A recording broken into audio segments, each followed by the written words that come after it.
Seigneur soit béni. Alors, j'ai un problème, c'est que ma montre est déchargée. D'accord, bon, il y a une pendule aussi, donc si jamais je suis trop long, vous me faites un signe, il n'y a pas de problème. Voilà, j'en tiendrai compte. Je vous propose que nous puissions introduire ces moments par un texte dans le livre de l'Exode, au chapitre 21.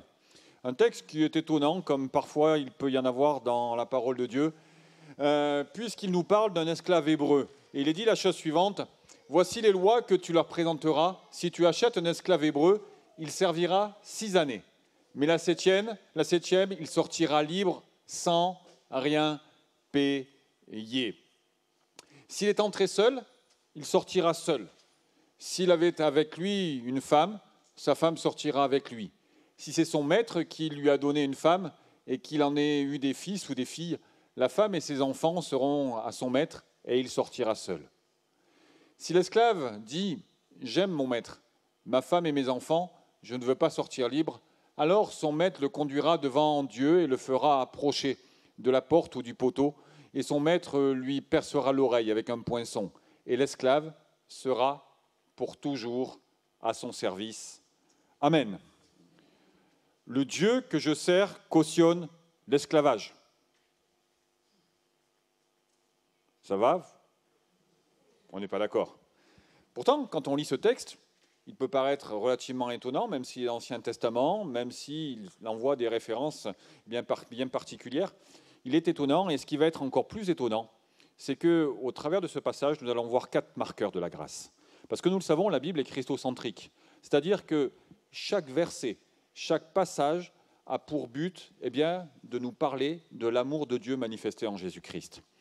La Bible est beaucoup de choses, mais elle est avant toute chose un livre d'amour, un roman d'amour qui nous parle de l'amour d'un Dieu pour sa créature, qui te parle de l'amour de Dieu pour toi. Le but de la Bible est de te montrer que le Dieu créateur, que le Dieu qui a fondé l'univers, avant même que tu ne naisses, il t'aimait et il t'a aimé au point d'offrir son Fils unique sur le bois de la croix. Et ça, c'est une réalité. Et ce texte ne déroge pas à la règle. C'est-à-dire qu'il nous parle de l'amour inconditionnel de Dieu pour les hommes. Et j'aimerais le voir en reposant le contexte. En fait, ici, il ne nous est pas fait mention d'un homme qui a été pris dans un autre peuple pour devenir esclave.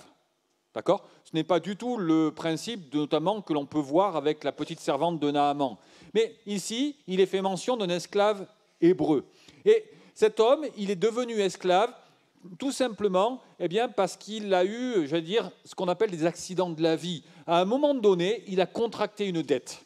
Il a contracté une dette vis-à-vis d'un autre hébreu. Et dans la loi, il a été instauré cette règle, parce que visiblement, c'était quelque chose qui devait être suffisamment courant pour que Moïse légifère là-dessus. Et Dieu a instauré des règles. Et c'est ces règles que nous allons voir ce matin. Et la première chose, c'est que finalement, on nous présente un Dieu qui répare les accidents de la vie. Pourquoi cet homme, cet hébreu, était-il devenu esclave ? Qu'avait-il commis ? Que s'était-il passé dans sa vie pour qu'il en soit réduit à finalement être esclave d'un autre hébreu ? On ne sait pas. Peut-être qu'à un moment donné, il avait contracté des prêts à la consommation et qu'il a été incapable de les rembourser.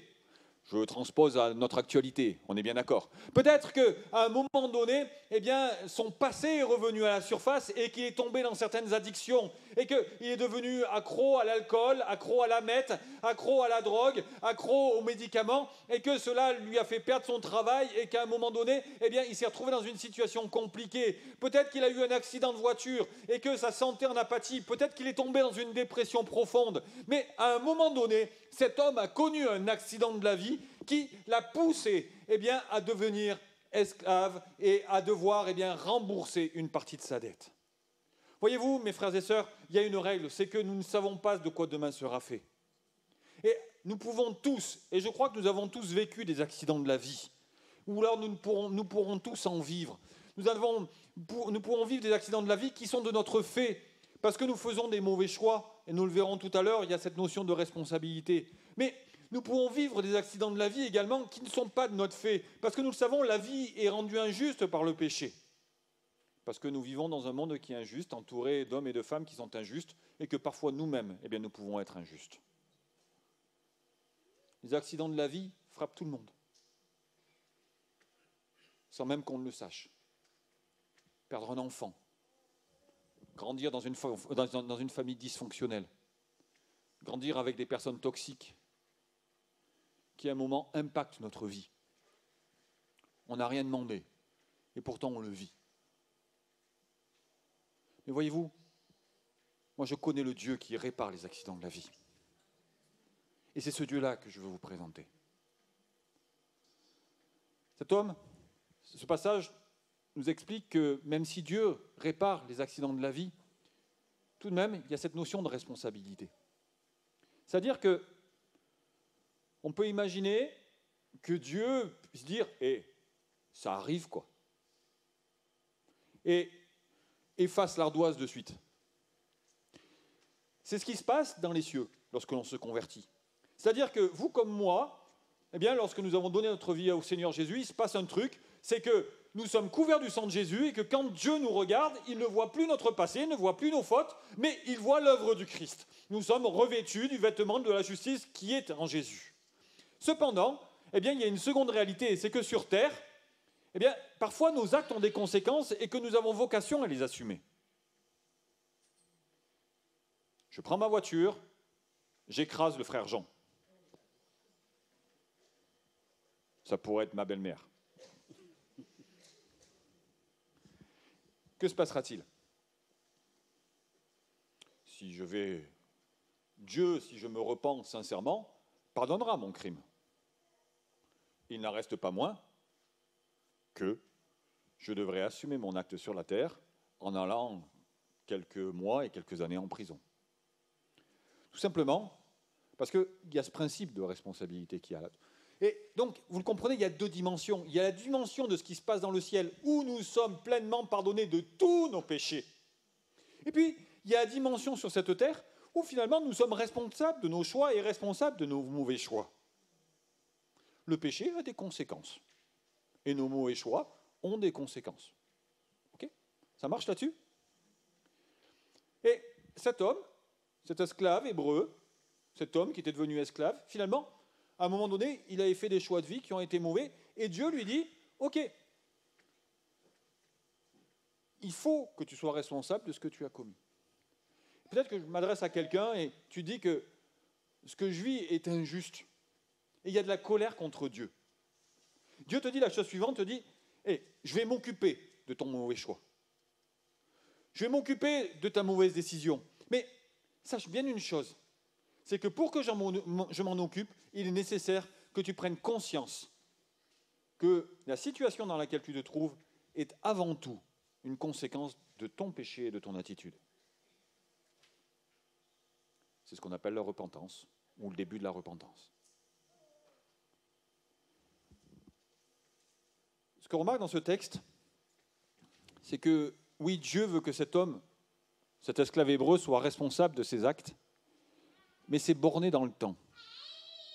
C'est-à-dire qu'il serait esclave 6 ans, mais la 7e, il pourra repartir libre. Quel que soit le montant de sa dette. C'est-à-dire que sa dette pourra être d'1 million d'euros, pourra être de 100 millions d'euros,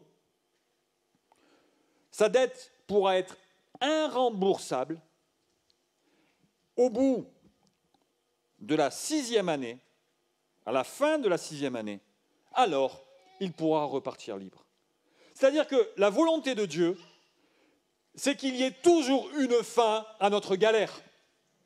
La volonté de Dieu, c'est qu'il y ait toujours un horizon pour nous.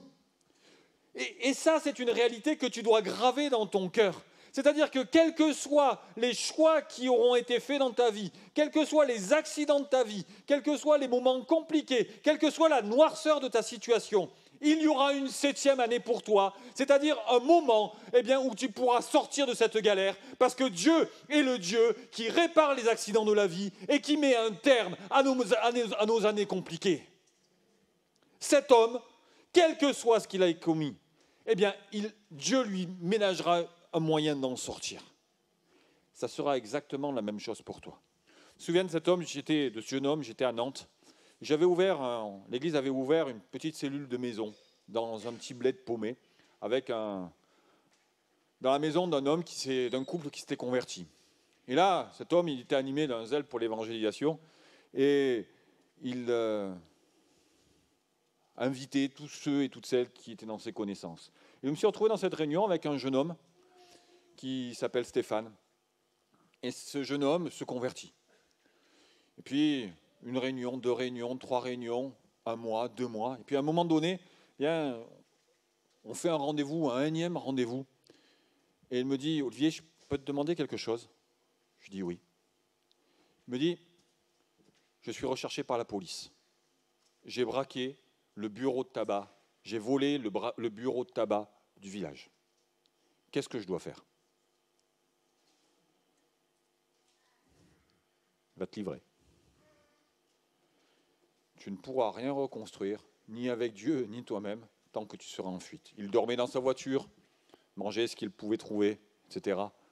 Il n'était pas forcément malheureux comme ça, parce qu'il avait une mentalité un petit peu de bohème. Mais il avait cette volonté de dire, vraiment cette volonté de plaire à Dieu. Alors, il a pris son courage à 2 mains. Il s'est présenté à la gendarmerie. Il a dit, bonjour, je m'appelle Stéphane X, je suis recherché. Le gendarme a dit, oui, effectivement, vous êtes recherché. Ils l'ont mis dans une pièce. Les faits étaient caractérisés. Ils ont appelé le procureur de manière à ce que soit mis en examen et qu'une procédure commence. Et là, dans sa pièce, Stéphane était en train de prier. « Non, Seigneur, je veux te plaire. » Les gendarmes sont rentrés. Ils lui ont dit, monsieur, vous pouvez sortir. Aucune poursuite ne sera engagée contre vous. Pourquoi? On ne sait pas. Il est reparti libre. Voyez-vous, ton Dieu est le Dieu qui prendra soin des accidents de ta vie, quels qu'ils soient. Et tout est borné avec Dieu. Tout est calibré avec Dieu. Même ton épreuve, même tes erreurs, même tes échecs, même l'injustice. La deuxième chose, c'est que finalement, Dieu, la grâce nous laisse libres. Cet homme, quand on relit le texte, au bout de la 7e année, il avait la possibilité de quitter la maison de son maître. Devant lui s'offrait un choix. Tu as vécu 6 ans dans la maison de ton maître, tu as été esclave pendant 6 ans, et là, maintenant, au bout de 7 ans, tu as un choix. C'est-à-dire que tu peux revenir dans ta vie d'avant. Qu'est-ce que j'aime ça? De me dire que mon Dieu ne fait pas de moi un robot, mais que mon Dieu est le Dieu qui me donne le choix, en fait. Je ne suis pas télécommandé par le Saint-Esprit qui vit en moi, mais je suis le temple du Saint-Esprit, le Saint-Esprit habite en moi, mais j'ai le choix d'obéir ou non au Saint-Esprit. J'ai le choix de lui permettre de faire grandir le fruit de l'esprit, ou alors moi de cultiver le fruit de la chair. J'ai le choix. J'ai le choix de dire à Dieu, c'est bien, je choisis de te suivre, ou j'ai le choix de lui dire, je choisis de faire ma vie. Je suis libre de faire ce choix-là. Tout simplement parce que l'amour, a comme corollaire la liberté. Comment est-ce que je pourrais dire à Dieu, je t'aime, alors que je ne suis pas libre de lui dire, je ne t'aime plus? Est-ce que votre lave-vaisselle vous dit, je t'aime? Non. Tout simplement parce que votre lave-vaisselle, il n'a pas le choix. Quand vous appuyez sur le bouton on, il se met en route. Enfin, règle générale. Ok? Il en va de même de votre machine à laver, il en va de même de votre voiture, parce qu'elles n'ont pas le choix. Elles sont animées par un mécanisme, par une mécanique qui fait en sorte que, finalement, elles ne peuvent pas changer. Vous, Vous avez le choix de dire oui ou non à Dieu, ce qui veut dire que vous êtes différent de votre lave-vaisselle et que vous pouvez aimer. On est OK avec ça? Et cet homme, il pouvait quitter la foi. Il pouvait quitter la maison de son maître. Simplement, les conséquences étaient écrites dans le contrat. Tu quitteras la maison de ton maître comme tu y es entré. Si tu n'avais pas de femme, eh bien, tu repartiras sans femme, même si tu t'es marié durant ce temps-là. Si tu avais une femme, tu repartiras avec elle, mais si tu as eu des enfants, tu resteras. Tes enfants resteront et toi, tu repartiras. Qu'est-ce que ça signifie? Ça signifie qu'on est tout à fait libre de dire à Dieu, je reprends mon ancienne vie. Simplement, en reprenant notre ancienne vie, on laisse le fruit de l'esprit. Et notre vieille nature reprendra alors, eh bien, toute son influence et tout son poids dans notre vie.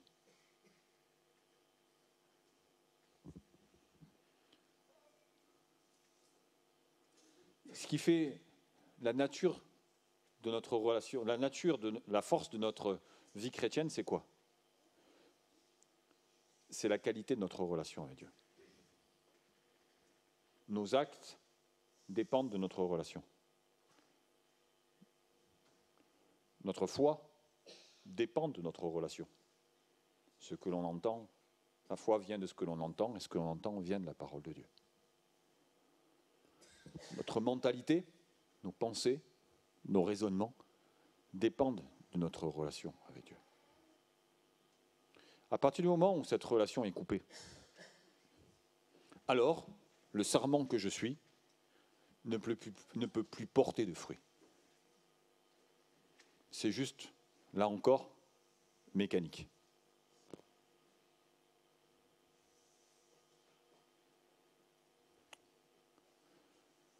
Cet homme pouvait dire, je repars, je retourne là où ma vie s'était arrêtée.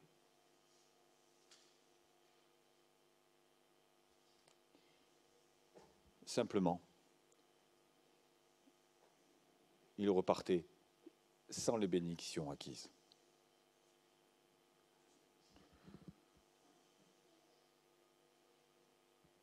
Dis que c'est ton dernier culte. C'est la dernière fois que tu mets les pieds dans l'église.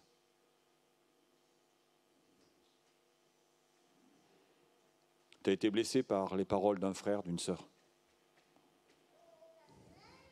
Pour toi, ton esprit, c'est rideau. Si c'est ça l'église, j'ai pas vocation à y être. Si c'est ça la foi, j'ai pas vocation à y être. Tu peux faire ce choix. Tu es libre de dire à Dieu, je retourne dans mon ancienne vie. Mais c'est ce qui va se passer. Tu redeviendras la personne que tu détestais.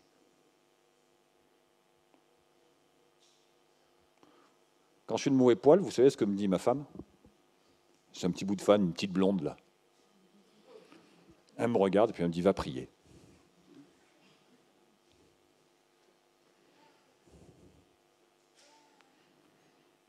Parce qu'elle sait très bien que sans Dieu, je suis le pire des maris. Mais qu'avec Dieu, je ne suis pas le meilleur, mais ça passe quoi.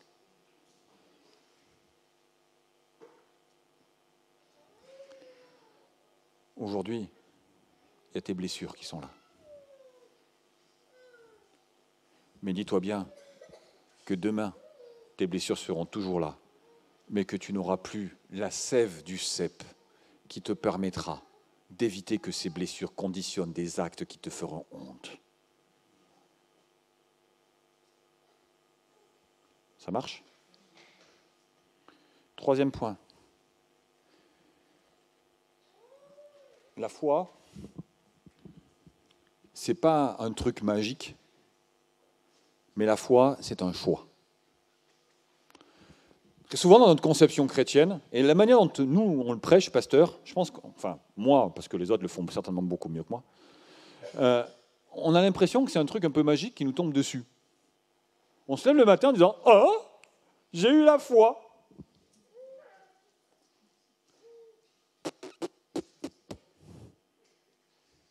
La réalité est tout autre. C'est que ce texte montre très bien que la foi, en fait, c'est un processus. C'est un chemin.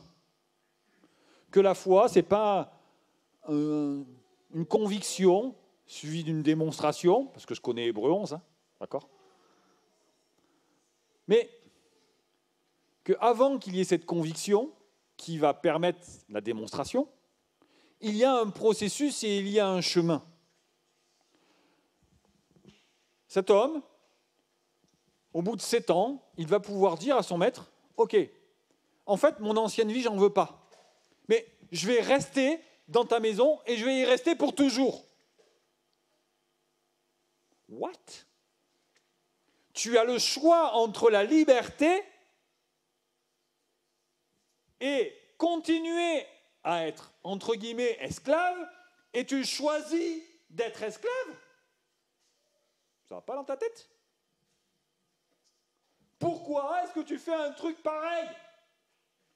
Pourquoi au XXIe siècle, tu choisis d'être chrétien, en fait? Ça ne va pas dans ta tête? T'es jeune, t'es plutôt beau gosse, ok? Je me lâche un peu, pardon, excusez-moi, je suis un peu bizarre comme pasteur, mais vous ne direz pas votre pasteur, d'accord? Voilà, t'es plutôt beau gosse, mais t'es pas bien, pourquoi t'as choisi d'être chrétien, en fait? T'es bizarre comme mec. J'aurais pu dire pareil à la dame devant, hein, d'accord? Voilà.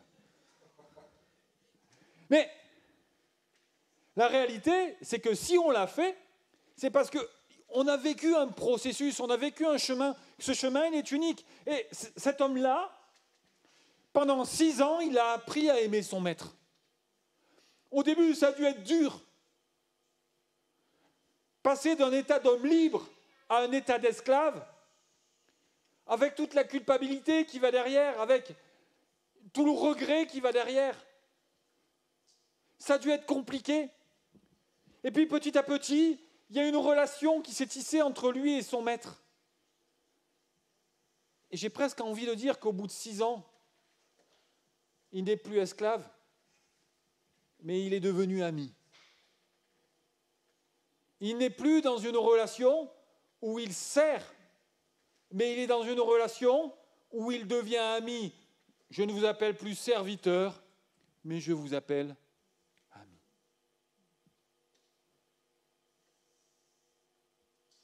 Il a appris. Il a fait des expériences. Il a compris que son maître était bon. Il a compris que son maître le traitait bien. Il a compris que son maître l'aimait. Il a compris que son maître le mettait en sécurité. Il a compris que le maître le protégeait peut-être même de sa folie et de ses passions et de ses pulsions. Il a compris que son maître était sa sécurité. Il a compris que s'il quittait la maison de son maître, eh bien, ce qui s'était produit dans le passé se reproduirait parce qu'il était animé de choses plus fortes que lui et que seul le fait d'être dans les maisons du maître le protégeait. Alors, il s'est dit, parce que j'ai expérimenté que mon maître était bon, je vais rester.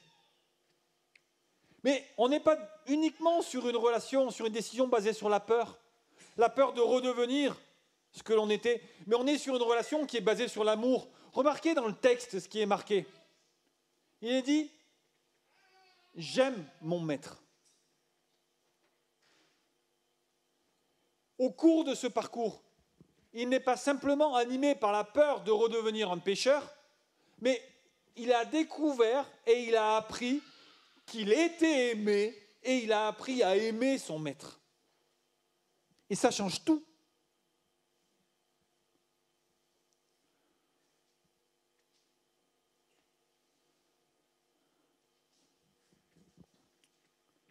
L'amour est le fondement de notre relation avec Dieu.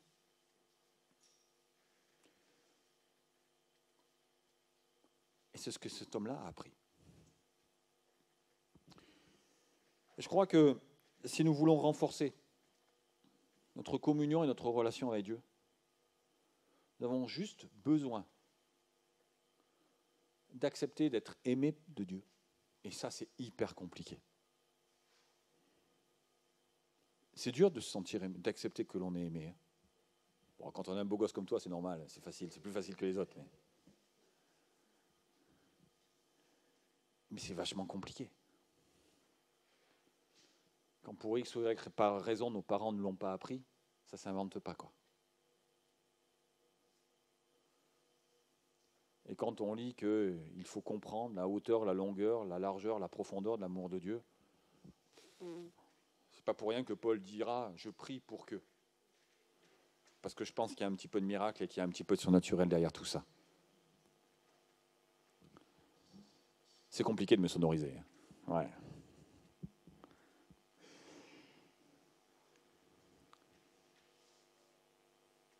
Apprends à être aimé et apprends à aimer Dieu. Que ce soit l'objet de tes prières, en fait.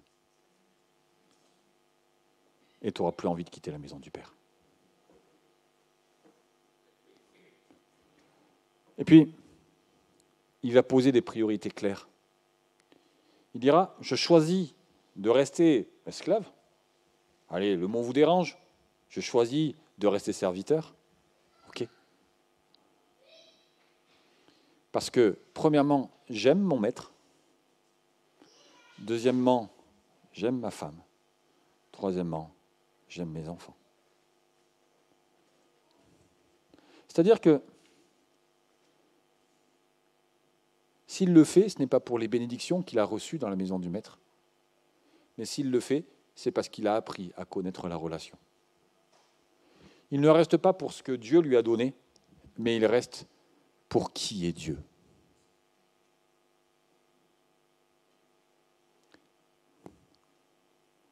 Parce que demain, pour X ou Y raison,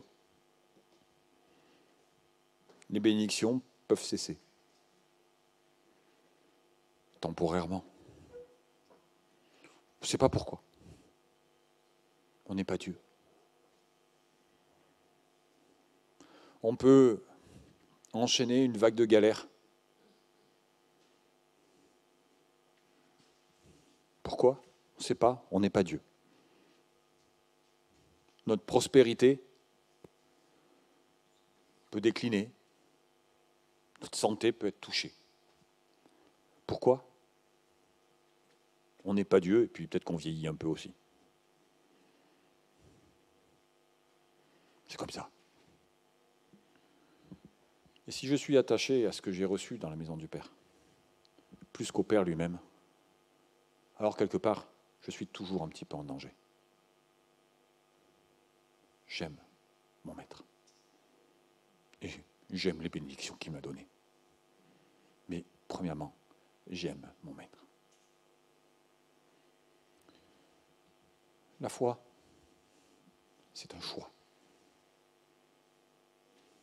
Je me souviens de cet homme, ce jeune homme. Un jour, il y a un jeune couple qui arrive à l'église.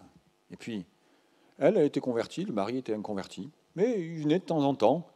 Elle était fille d'un missionnaire américain. Et vraiment bien engagée. Une femme au poil. Et puis le gars, vraiment intéressant.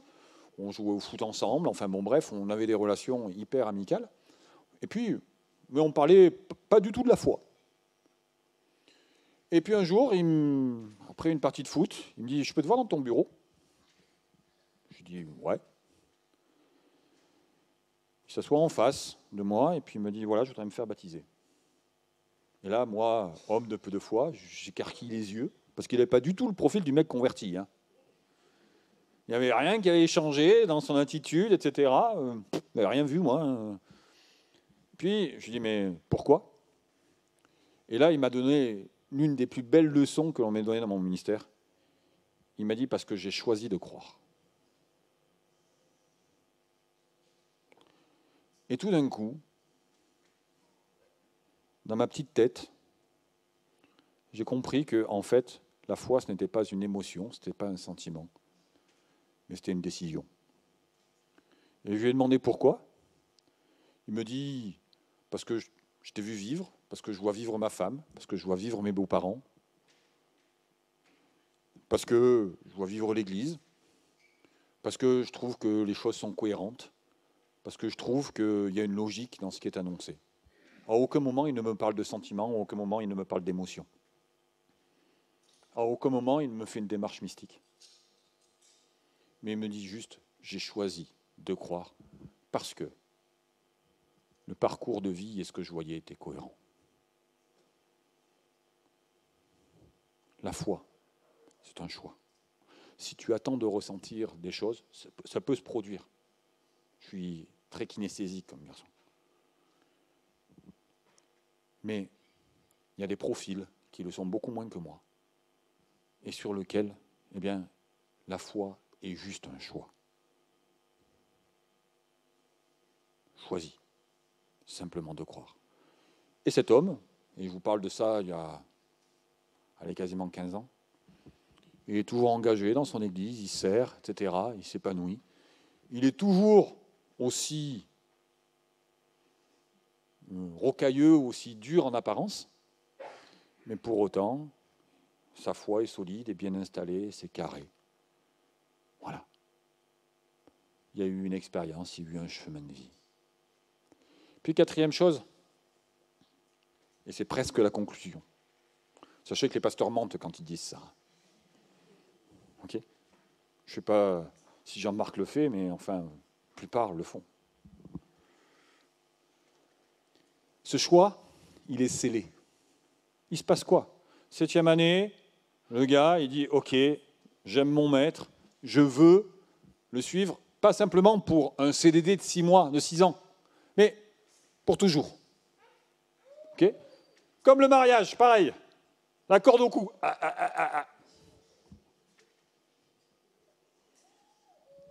Ça va, messieurs ? Ça vous parle ? Ouais, ok, d'accord, j'ai compris. Ouais, on se comprend. Et, oh là, elle m'a jeté un regard, oh là là. Oui, je vais avoir des problèmes à la fin du culte, je pense. Oui, c'est vous que je parle, oui, effectivement. Ouais. Vous pouvez vous retourner derrière, hein, c'est vous. Et donc, il va décider, il va dire, ok, j'aime mon maître. Et donc, le choix va être scellé. Mais il va l'être en public. C'est-à-dire que le texte vous dit qu'on va l'emmener à la porte de la propriété, et les commentateurs expliquent que ça sera plus probablement à la porte de la ville, mais que dans les deux cas, eh bien, il y aura des témoins, et que l'engagement de l'esclave hébreu à rester esclave pour toujours sera scellé dans un registre. Et que ce choix sera, j'allais dire, presque irrévocable.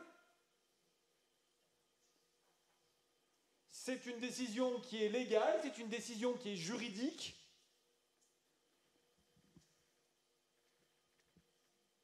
C'est écrit. Alors là, si j'avais le temps, je pourrais faire plein d'analogies, le livre de vie, etc. Le fait que l'acte de condamnation a été déchiré, qu'on rentre dans une autre... Mais j'ai pas le temps. Sinon, vous allez me virer. Et donc, ça fait forcément référence à un truc qui s'appelle le baptême, quoi. À un moment donné, l'engagement que j'ai pris dans mon cœur, l'expérience que j'ai fait dans mon cœur avec Dieu, clac, ça aboutit à un engagement public qui s'appelle le baptême. On monte sur une estrade et puis on explique en quelques mots bien, quelle a été notre expérience, quel a été notre chemin. Hop, on se retrouve plongé dans l'eau au nom du Père, du Fils et du Saint-Esprit. Et il y a un truc qui est scellé publiquement dans le cœur de Dieu. À tel point qu'il y a même des anges qui se réjouissent. Okay ? Donc, à un moment donné, l'expérience a vocation à devenir publique. Deuxième chose, c'est que c'est un engagement qui est visible. On fait quoi ? On fait un truc un peu barbare. On prend son oreille, on met un coup de poinçon dedans et c'est troué. Vous savez quoi ? Pourquoi est-ce qu'on a une alliance ? C'est pour se rappeler du fait que l'on est marié, mais au-delà du fait que l'on est marié, se rappeler pourquoi nous nous sommes mariés. Parce que, bon, elle n'est pas là, je peux le dire, parfois, elle est un peu pénible, quoi. Parfois, elle ressemble un peu à sa mère. Et donc, dans ces cas-là, je regarde mon alliance, non pas pour dire « Oh la vache, quelle galère !» mais pour me dire, en fait, si je l'ai épousée, c'est pour telle raison. C'est parce que c'est la plus belle, c'est parce que c'est la plus intelligente, c'est parce que c'est ci, parce que c'est ça, parce que c'est ça. En regardant mon alliance, je ne me souviens pas que je suis marié, mais je me rappelle de pourquoi je me suis marié. Et donc, ça passe.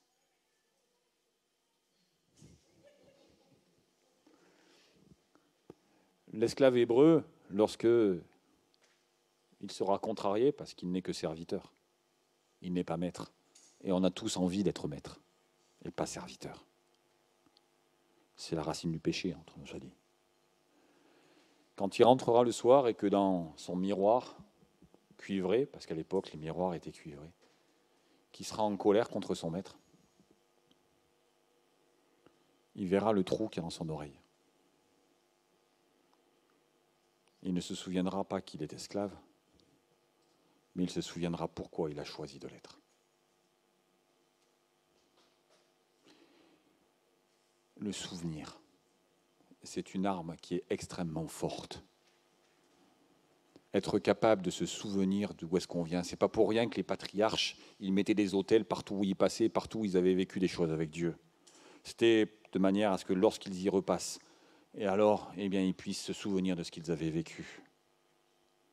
Ce n'est pas pour rien que Dieu a mis toutes sortes de fêtes que l'on appelle religieuses. C'est de manière à ce que l'on puisse se souvenir de ce qui s'est passé. Ce n'est pas pour rien que Jésus a instauré la Sainte Seine. C'est pour qu'on puisse se souvenir de ce qui s'est passé. Et ce n'est pas pour rien que l'on se fait baptiser. C'est pour se souvenir de la raison pour laquelle on se fait baptiser.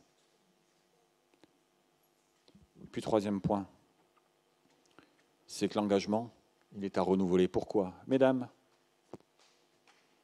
vous avez des trous dans les oreilles ? Il se passe quoi si jamais vous ne mettez plus de boucle d'oreille ? Ça se rebouche. La marque disparaît. Mon engagement avec Dieu, c'est pareil. Si je ne le renouvelle pas, il n'est pas question de deuxième conversion, d'accord ? Ne me faites pas dire ce que je n'ai pas dit. Je reste doctrinal. Mais si je ne le renouvelle pas dans mon cœur, alors, ça se rebouche. Et je n'ai plus une foi, mais j'ai une religion. Je viens tous les dimanches matins, je m'assois sur ma chaise, je fais la même louange, mais c'est rebouché.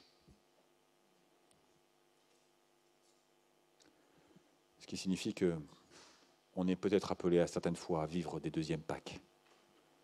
On est appelé à vivre des moments forts avec Dieu, où on se laisse poinçonner et où on dit à Dieu, je choisis de rester avec toi. Oui, c'est compliqué en ce moment. Oui, c'est difficile entre toi et moi. Oui, c'est difficile dans mon couple. Oui, c'est difficile dans ma situation. Mais mon Dieu, je refuse que les circonstances, bouchent l'engagement que l'on a pris. Et je choisis une nouvelle fois, en conséquence, de rester, ton serviteur. Je choisis de rester ton enfant. Je choisis de rester en toi. Et c'est un choix qui est conscient, qui est basé sur une expérience, qui est basé sur le fait qu'on a cheminé ensemble. Et je suis en train de ressentir que je suis en train de partir en vrille, que mon engagement est en train de baisser, que finalement ma foi est en train de s'étioler. Et j'ai besoin que tu me repoinçonnes l'oreille. J'ai besoin de me ressentir enfant de Dieu. J'ai besoin que notre engagement soit recellé. J'ai besoin qu'on fête notre anniversaire de mariage. J'ai besoin qu'on s'en souvienne. Parce que c'est important. Parce que là, je suis en train de devenir un religieux. Et j'ai oublié la relation. Est-ce qu'on peut juste fermer les yeux pendant quelques instants ?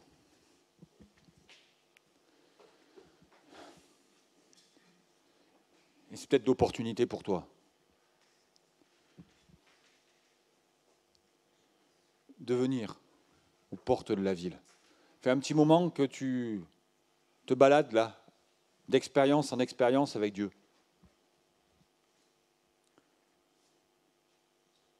C'est le moment d'entériner les choses avec lui et de lui dire, je veux maintenant être avec toi pour toujours.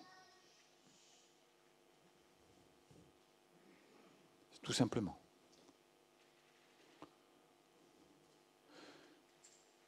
Peut-être le moment pour toi de dire, bon, allez, je vais le rendre public, cet engagement-là. Il y en a marre d'être disciple de Jésus en secret, comme Joseph d'Arimathée. Et allez, on va y aller, on va franchir le pas. Ou alors c'est peut-être le moment pour toi de dire à Dieu, bon,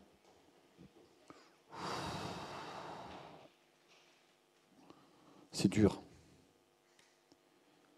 J'ai pris tellement de tornades sur la figure que le poinçon est en train de se refermer.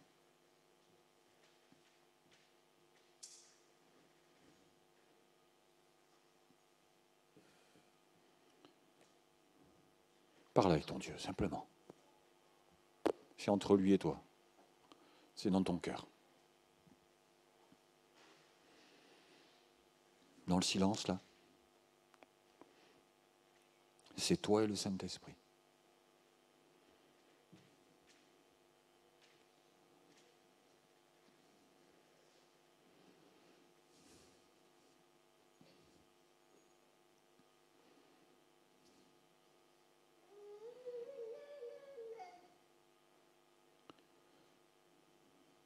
C'est toi et ton Dieu. C'est tout.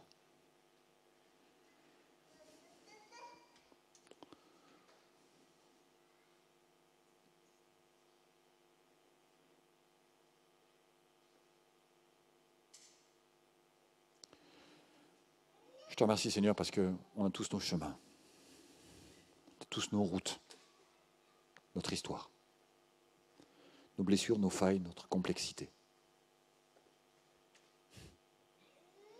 tous nos péchés cachés, tous des cadavres dans les placards. Et ta grâce est suffisante pour tout cela. Merci. Merci parce que tu n'es limité par rien. Tu es le Dieu supérieur à toutes nos erreurs, à toutes nos fautes. Ni plus ni moins. Je te prie pour des cœurs ce matin. Je te prie pour que l'onction enseigne, s'il te plaît. Je te prie pour que le Saint-Esprit marque des certitudes, des convictions. Je te prie, c'est mon Dieu, pour que des chemins, des parcours reprennent. Je te prie pour que des vies soient changées, transformées. Je te prie, c'est mon Dieu, pour que l'amour naisse. Je te prie pour que l'engagement naisse. Je te prie pour que la reconsécration, si mon Dieu, puisse être à l'ordre du jour. Saint-Esprit, tu passes au-delà des murs. Tu passes au-delà des portes fermées.